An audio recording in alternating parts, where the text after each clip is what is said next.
So my dad was Troy Morrow. He served in the U.S. Army in 52 to 54.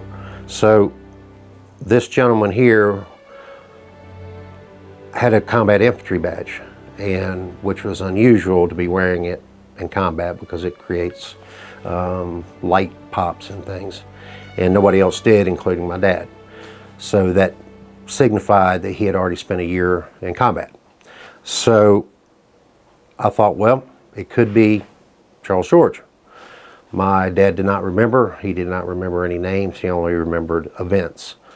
And many years went by and research, and I found a picture from Cherokee of Charles loading a mortar in the field, and he had long hair and he'd gained weight and looked very much like this.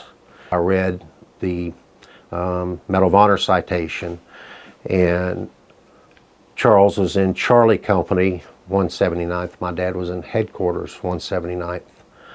And the mission that he passed away on was the same missions that my dad described to me many times long before that.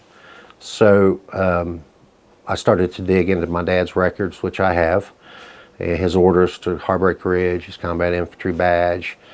He has 4 stars on his Korean Service Medal, and I started just line by line going through all the similarities and the timelines, and that's how I found out.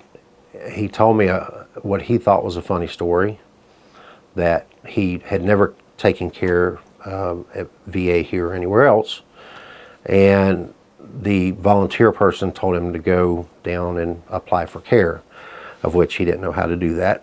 And so they told him, you know, the records had burned in 1972, and did he have any records? And of course he had every single one of them. And so they said, you know, give him a couple of weeks and they would get an answer. And one day this person at the intake office called the volunteer office and told him to come down. And Dad sat down, he said, well, was I approved? And the guy said, Mr. Morrow, you're the most qualified man in the building to be here.